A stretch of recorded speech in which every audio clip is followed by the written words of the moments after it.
Testing and Evolution Approaches and Methods in English Language Teaching பேப்பரில் இருக்கிற 4th யூனிட்டில் இருக்கிற ஃபர்ஸ்ட் டாபிக் தான் இந்த வீடியோவில் பார்க்க போகிறோம். Testing evolution. இதுக்கு முன்னாடி ஃபர்ஸ்ட் யூனிட்டில் நம்ம பார்த்தது வந்து grammar translation method, direct method அதெல்லாம் பார்த்தோம்.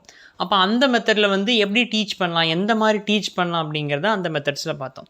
கிராமர் ட்ரான்ஸ்லேஷன் மெத்தட் அப்படின்னா நேட்டிவ் லாங்குவேஜ்லேருந்து அந்த ஒரு டார்கெட் லாங்குவேஜ் படிக்கிறதுக்கு நேட்டிவ் லாங்குவேஜ் ஒரு டூலாக யூஸ் பண்ணி அப்படியே அங்கே உள்ள சென்டென்ஸ்லாம் இந்த நம்ம நேட்டிவ் லாங்குவேஜுக்கு மாதிரி நேட்டிவ் லாங்குவேஜ் மூலமாக டார்கெட் லாங்குவேஜ் கற்றுக்கிற மாதிரி அந்த மெத்தடில் பார்த்தோம். டைரக்ட் மெத்தட்னா டேரெக்டாக அந்த மெத்தட்லேயே டீச் பண்ணி இப்படி மெத்தட்ஸ் பார்த்தோம்.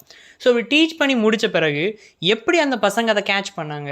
இப்போ நான் இங்கிலீஷ் சொல்லிக் கொடுக்குறேன், தமிழ் தெரிஞ்ச பசங்களுக்கு நான் இங்கிலீஷ் சொல்லிக் கொடுத்துட்டேன். அது அவனுக்கு புரிஞ்சுதா, அவனுக்கு நான் சொல்லிக் கொடுத்து எந்தளவுக்கு புரிஞ்சுக்கிட்டான், அவன் எந்தளவு அந்த லாங்குவேஜில் அப்படியே ஸ்கில்டாக ஆயிருக்கான் அப்படிங்கிறத கண்டுபிடிக்கிறதுக்கு நான் எல்லா டீச்சர்ஸுமே டீச் பண்ணுறாங்க, ஒரு டெஸ்ட் வைப்பாங்க இல்லையா, அதை தான் இதில் பார்க்க போகிறோம். Testing and evolution. எப்படி ஸ்டூடெண்ட் டெஸ்ட் பண்ணுறாங்க, அதே மாதிரி டெஸ்ட் பண்ண பிறகு அவங்க எப்படி வேல்யூ பண்ணுறாங்க அப்படிங்கிறது தான் இந்த யூனிட்டில் பார்க்க போகிறோம். காலங்காலமாக எந்த மெத்தட்ஸ் நம்ம டீச்சிங்கில் யூஸ் பண்ணுறாங்க, லாங்குவேஜ் டீச்சிங்கில் யூஸ் பண்ணுறாங்க அப்படிங்கிறத இந்த டாப்பிக்கில் நம்ம பார்க்க போகிறோம். ஸோ டெஸ்டிங் அண்ட் எவல்யூஷன் இது வந்து ஒரு இம்பார்ட்டண்ட்டான ஒரு பார்ட், ஒரு லேர்னிங் ப்ராசஸில் ஒரு இம்பார்ட்டண்ட்டான பார்ட் தான் இந்த டெஸ்டிங் அண்ட் எவல்யூஷன் ரெண்டுமே. த சேம் டைம் ஃபைனல் பார்ட்டும் கூட. ஏன்னா டீச்சிங் மெத்தட்ஸை ஃபர்ஸ்ட் யூனிட்டில் பார்த்தோம், இது வந்து கடைசி பார்ட்டு. எல்லாம் முடித்து கொஷின்ஸ் எல்லாம் கேட்டு கடைசியாக ஒரு டெஸ்ட் வச்சு என்ன மாதிரி அவன் பண்ணியிருக்காங்கிறத எவால்வேட் பண்ணுவாங்க. ஸோ இது ஒரு ஃபைனல் பார்ட். ஓகேவா, லேர்னிங் ப்ராசஸோடைய ஒரு இம்பார்ட்டண்ட் அண்ட் ஃபைனல் பார்ட் தான் இந்த டெஸ்டிங் அண்ட் எவல்யூஷன். ஸோ இதோடைய பர்பஸ் என்ன அப்படின்னா, எந்த அளவுக்கு நம்ம ஸ்டூடெண்ட்டை ஸ்கில்டாக மாற்றிருக்கோம் அப்படிங்கிறத இது மூலமாக கண்டுபிடிக்க முடியும். தென் ஸ்டூடெண்ட்ஸோடைய லெவலை தெரிஞ்சிக்க முடியும், எந்த லெவலில் ஸ்டூடெண்ட்ஸ் இருக்காங்க அப்படின்னு. டீச் பண்ணி முடித்த பிறகு ஒரு டெஸ்ட் வைக்கிறது மூலமாக இவன் வந்து நல்லா கேட்ச் பண்ணுறான், ஈஸியாக புரிஞ்சிக்கிறான், ஸோ இவன் இன்டெலிஜென்ட்டான ஸ்டூடெண்ட் சொல்லி கண்டுபிடிச்சிடலாம்.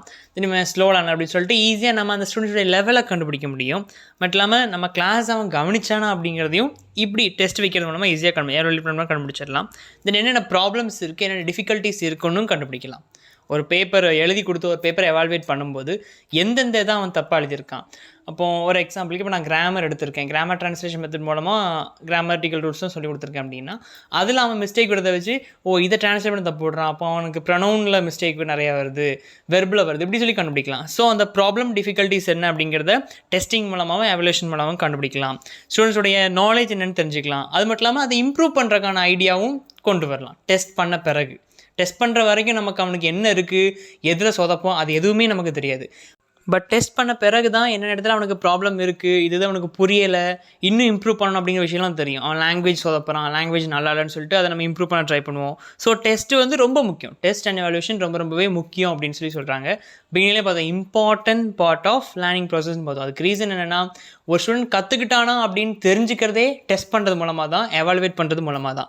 ஸோ அதனால தான் இது ஒரு இம்பார்ட்டன்ட் பார்ட். அது மட்டும் இல்லாமல் இதை வந்து ஒரு ஃபீட்பேக், ஸ்டூடெண்ட்ஸோடைய லேர்னிங் பற்றின ஒரு ஃபீட்பேக் அப்படின்னு சொல்கிறாங்க. ஸோ ஃபீட்பேக் க்ரூஷியலான ஒன்று. ஒரு டீச்சிங்கில் ஃபீட்பேக் தான் ரொம்பவே முக்கியமான ஒன்று. நம்ம பாட்டுக்கு சும்மா வந்து கத்திட்டு போயிட்டு போகிறதுக்கு பேர் டீச்சிங்கே கிடையாது. நம்ம டீச் பண்ண பிறகு அது ஸ்டூடெண்ட்ஸ்க்கு ரீச் ஆச்சா, புரிஞ்சுதா அப்படிங்கிறதா முக்கியம். புரியலை அப்படிங்கிறப்போ 1 மணி நேரம் கற்றுனா அதுக்கு எந்த ஒரு யூஸுமே இல்லை. ஸோ அதனால் ஃபீட்பேக் ஒரு க்ரூஷியலான பார்ட்டு. இந்த டெஸ்டிங் அண்ட் எவல்யூஷன் வந்து ஒரு ஃபீட்பேக் மாதிரி தான், ஸ்டூடெண்ட்ஸோட லேர்னிங்கை பற்றின ஒரு ஃபீட்பேக் தான்.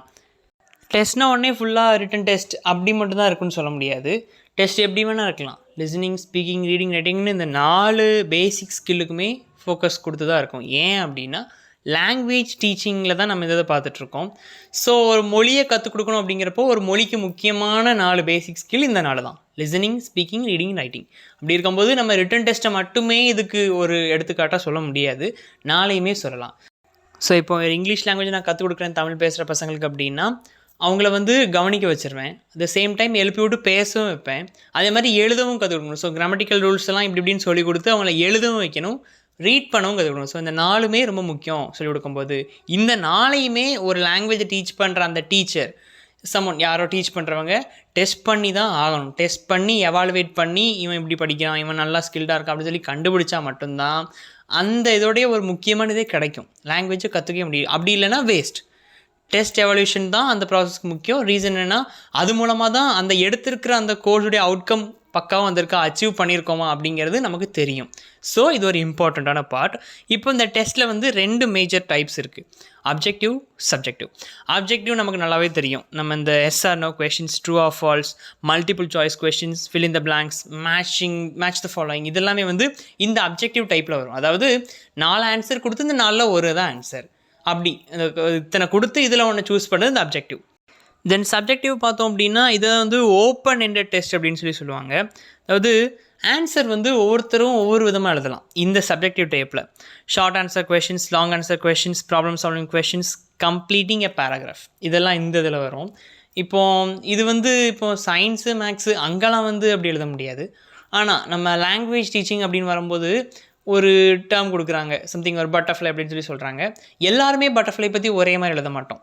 சில விஷயங்கள் ஒத்து போனாலும் ஒவ்வொருடைய பர்ஸ்பெக்டிவ் ஒரே மாதிரி இருக்கும் இல்லையா? ஸோ ஒரு நிறைய ஆன்சர்ஸ் வரும், டிஃப்ரெண்ட் வியூஸ் இருக்கும். ஸோ இது வந்து திருத்துறவங்களுடைய மைண்ட் செட்னு ஒன்று இருக்குது, அவங்க எதிர்பார்க்கறது அப்படின்னு சிலது சொல்லலாம். அதே மாதிரி எழுதுகிறவங்க எதுன்னு ஒன்று இருக்குது. ஸோ அதனால் இந்த 2 கான்ட்ராஸ்ட் ஆகும். கரெக்ஷன் பண்ணும்போது, வேல்யூஷன் பண்ணும்போது இந்த 2 விஷயங்கள் கான்ட்ராஸ்ட் ஆகும். அது பொறுத்து அவங்க மார்க்ஸ் கொடுப்பாங்க. மேலே பார்த்த அந்த அப்ஜெக்டிவ் டைப்பில் வந்து அதுதான் ஃபிக்ஸ்டு ஆன்சர். குட்டோடைய ஆப்போசிட்னு கேட்டால் பேடு, அது ஆப்ஷனில் தான் போட்டுருவோம், டிக்கு மார்க் விழுந்துடும். ஆனால் இதில் வந்து எவலேட் பண்ணும்போது அப்படி ஒரு பிரச்சனை உண்டு. நம்ம ஒரு விஷயம் எழுதுவோம், அவங்க ஒரு இது பண்ணுவாங்க, அது கிளாஷ் ஆகும். அது பொறுத்து அவங்க வேல்யூ பண்ணி நமக்கு அந்த மார்க் கொடுப்பாங்க இல்லையா? ஸோ இதுதான் இந்த இதெல்லாம் 2 டைப் ஆஃப் டெஸ்ட்டு. இது அவங்க மார்க்ஸ் கொடுக்கறது 2 விதமாக மார்க்ஸ் கொடுக்குறாங்க. அதில் ஈஸியாக கொடுத்துடலாம். இது வந்து கொஞ்சம் பொறுமையாக டிஸ்கிரிப்டிவாக அவங்க உட்காந்து ரீட் பண்ணி அனலைஸ் பண்ணி அவங்க அதுக்கு மார்க்ஸ் கொடுக்கணும். நிறைய பெர்ஸ்பெக்டிவ் இருக்குது. ஆனால் அந்த அப்ஜெக்டிவில் வந்து அந்த மாதிரி பெர்ஸ்பெக்டிவ்லாம் கிடையாது. ஃபிக்ஸ்ட் ஆன்சர், இங்கே ஃபிக்ஸ்ட் ஆன்சர் கிடையாது. தென் டெஸ்டிங்கோடைய பிரின்சிபல்ஸ்னு பார்த்தோம் அப்படின்னா எல்லா கான்செப்ட்ஸுமே இப்போ அவங்க டெஸ்ட் வைக்கிறாங்க அப்படின்னா அதுக்கு முன்னாடி அந்த டெஸ்ட்டில் கேட்கப்பட்ட கேள்வி எல்லாமே எடுக்கப்பட்டிருக்கணும், டிஃபைன் பண்ணியிருக்கணும் எல்லா கான்செப்ட்ஸுமே. ஸோ டிஃபைன் பண்ண கான்செப்ட் மட்டும்தான் டெஸ்ட்டு கேட்கப்படணும். எதாவது எடுத்துருக்காங்களோ அதை மட்டும் தான் டெஸ்ட்டில் கேட்கணும், எடுக்காத கேட்கக்கூடாது. ஒரு முக்கியமான ஒரு இது, ஓகேவா? ஸோ எடுத்த விஷயங்கள் மட்டும் தான் கேட்கப்பட்டிருக்கணும். அதே மாதிரி பார்ஷியாலிட்டி இருக்கக்கூடாது அந்த கரெக்ஷன் பண்ணுற நேரத்தில். இப்போது மேலே நம்ம பார்க்கும்போது வந்து அந்த கிளாஷ் ஆகும்னு சொன்னேன். சப்ஜெக்டிவ் டைப்பில் நம்ம ஆன்சர்ஸ் எழுதும்போது அது கிளாஷ் ஆகும் அப்படின்னு சொன்னேன். கிளாஷ் ஆனாலும் வந்து அவங்க பார்ஷியாலிட்டியோட அதை கரெக்ஷன் பண்ணக்கூடாது. அவங்க வந்து இவ்வளோ ஐடியா இருக்குது அப்படின்னு சொல்லிட்டு அதை அனலைஸ் பண்ணி அவங்க அதுக்கு மார்க் கொடுக்கலாம். ஆனால் அதில் பார்ஷியாலிட்டி பார்க்கக்கூடாது, இம்பார்ஷியலாக தான் இருக்கணுமே தவிர பார்ஷியாலிட்டி இருக்கக்கூடாது அப்படின்னு சொல்லியிருக்காங்க. தென் ஒரு பாசிட்டிவ் எக்ஸ்பீரியன்ஸ் இருக்கணும் ஸ்டூடெண்ட்ஸுக்கு. எழுதி முடிச்சுட்டு வந்த ஸ்டூடெண்ட்ஸுக்கு சம்வாட் நம்ம ஒரு நல்லா ஒரு பாசிட்டிவ் எக்ஸ்பீரியன்ஸோட தான் இருக்கும் அப்படின்னு சொல்லிட்டு அவங்களுக்கு ஒரு எக்ஸ்பீரியன்ஸ் கிடைக்கணும், அந்தளவு ஒரு டெஸ்ட் இருக்கணும் அப்படின்னு சொல்கிறாங்க. ஒரு வைப் நல்லா இருக்கணும் அப்படின்னு சொல்லிட்டு. Then how students listen the class, எப்படி அந்த ஸ்டூடெண்ட்ஸ் இந்த கிளாஸை லிசன் பண்ணாங்க அப்படிங்கிறது இந்த டெஸ்ட் பேப்பரை அழகாக தெரிஞ்சிடும் அப்படின்னு சொல்லியும் இந்த பிரின்சிபலாக கொடுத்துருக்காங்க. தென் எவல்யூஷன் வந்து ஸ்டூடெண்ட்ஸோடைய நாலேஜை அசஸ் பண்ணி பார்க்குறது, எந்தளவு அவன் கற்றுருந்துருக்கான், அவனுடைய நாலேஜ் எப்படி இருக்குது அப்படின்னு சொல்லி பார்க்குறது. டெஸ்ட்டு பார்த்தோம், 2 டைப்பாக டெஸ்ட்டு பார்த்தோம், அப்ஜெக்டிவ் சப்ஜெக்டிவ்னு பார்த்தோம். அந்த டெஸ்ட்டு வச்சு எழுதின பிறகு அதை நீட்டாக எடுத்து எப்படி அவங்க எவால்வேட் பண்ணுறாங்க அப்படிங்கிறது தான் இந்த ப்ராசஸ். டெஸ்டிங் எந்த அளவுக்கு முக்கியமோ அதே மாதிரி எவால்யூஷனும் முக்கியம். டெஸ்ட் பண்ண தெரிஞ்சிருக்கணும். இப்போது எழுப்பி விட்டு கேள்வி கேட்க தெரிஞ்ச மாதிரி அவன் சொல்கிற பதிலை நான் அனலைஸ் பண்ணி இது சரிதானான்னு சொல்லவும் எனக்கு தெரியணும் இல்லையா? சும்மா கேள்வி மட்டும் கேட்க தெரிஞ்சுட்டு பதிலே எனக்கு தெரியலைன்னா வேஸ்ட். ஸோ டெஸ்டிங் எந்தளவு முக்கியமோ அதளவு எவால்வேஷனும் முக்கியம், ஓகேவா? எவால்வேட் பண்ணுற அந்த கன்சர்ன் பர்சனுமே நல்ல ஒரு நாலேஜபிளாக ஸ்கில்டாக இருக்கணும் அப்படின்னு கொடுத்துருக்காங்க. தென் எவாலுவேஷன்லேயும் சில டைப்ஸ் இருக்குது. First formative evaluation. Formative evaluation அப்படின்னா ஈஸியாக சொல்லணும்னா டெஸ்ட் வந்து ஒரு 3 மாதத்துக்கு ஒரு தடவை டெஸ்ட் வைக்கிற மாதிரி வைப்பாங்க, வச்சு எவாலுவேட் பண்ணுவாங்க. இப்படி எவாலுவேட் பண்ணி இந்த 3 மாதத்தில் அந்த ஸ்டூடெண்ட்டோடைய க்ரோத் எப்படி இருக்குது, எந்த அளவு ஸ்கில்டாக இருக்கா அப்படின்னு சொல்லி பார்க்குறது. சம்மேட்டிவ் எவாலுவேஷன் ஒரு எவாலுவேஷன் இருக்குது. இது வந்து அந்த அகாடமிக் இயரோட எண்ணில் ஒரு டெஸ்ட் வச்சு அது மூலமாக மொத்தமாக இந்த ஹோல் அகாடமிக் இயருக்கு உன்னுடைய ஸ்ட்ரென்த் எப்படி இருக்குது, ஸ்கில் எப்படி இருக்குன்னு சொல்லிட்டு எவாலுவேட் பண்ணுறது. இப்படி ஒரு 2 முக்கியமான எவாலுவேஷன் டைப் இருக்குது. தென் டயக்னஸ்டிக் எவாலுவேஷன். டயக்னஸ்டிக் எவாலுவேஷன் அப்படின்னா வீக்னஸ், ஒரு ஸ்டூடெண்ட்டுடைய வீக்னஸை அனலைஸ் பண்ணுறது. குட்டி குட்டியாக அப்பப்போ சில கொஷின்ஸ் உள்ள கேட்குறது, இந்த குவிஸ் நடத்துறது, இந்த மாதிரி கிளாஸில் கொஷின் கேட்பாங்கல்ல ஸ்பாட்டில், அப்படி கேட்டு இதுலையுமே சரியில்லை அப்படின்னு சொல்லிட்டு நல்ல மார்க் எடுக்க வைக்கிறதுக்கு கிளாஸ்லேயே இந்த மாதிரி குட்டி குட்டி ஆக்டிவிட்டீஸ் கொடுத்து அதனால் எவால்வேட் பண்ணுறது தான் டயக்னஸ்டிக் எவாலுவேஷன். ஸ்டூடெண்ட்ஸோடைய வீக்னஸை கண்டுபிடிச்சி அதை இம்ப்ரூவ் பண்ணுறதுக்கு இந்த எவாலுவேஷன் ஒரு முக்கியமானது. ஃபார்மேட்டிவ் எவாலுவேஷன் பார்த்தோம் அப்படின்னா ஒரு 3 மாதத்துக்கு ஒரு தடவை அப்படி குட்டி குட்டியாக ஒரு டெஸ்ட் மாதிரி ஒரு எக்ஸாம் மாதிரி வச்சு, சொல்லப்போனால் ஹாஃப்லி குவார்ட்டர்லியே சொல்லலாம், அப்படி வச்சு நல்லா இதாக இருக்கான் இன்னும் கொஞ்சம் ட்ரெயின் பண்ணி அந்த பெரிய எக்ஸாம் லாஸ்ட்டாக வர அந்த அகாடமிக்கோட எண்டில் வர எக்ஸாமுக்கு ஒரு ப்ரிப்பேர் பண்ணி கொண்டு போகிறக்கு அந்த ஃபார்மேட்டிவ் எவாலுவேஷன்.